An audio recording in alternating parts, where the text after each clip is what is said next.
Dëgjoni një zhurmë në vesh, ja çfarë tregon kjo për shëndetin. Ulëntimet e fundit tregojnë se rreth 10% e të rriturve kanë probleme me zhurma të veshit, ndërkohë që kjo dukuri është disi me zakonte te moshat e vjetra dhe tek meshkujt.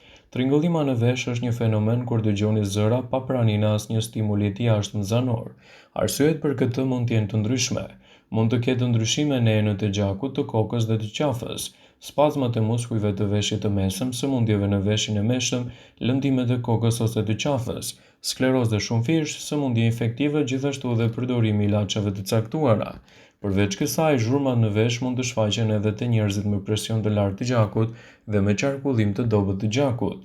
Nëse zhurma ndodh për shkak të qarkullimit të dobët, duhet të eliminoni kafeinën, alkoolin, cigare dhe reduktoni marrjen e kripës. Ndonjëherë zhurma në vesh mund të jetë rezultati i yllit të grumbulluar. Kur bllokohen veshët mund të dëgjoni tringëllima. Prandaj një vizitë tek mjeku juaj përkatës është shumë e rëndësishme për të evituar çdo problem.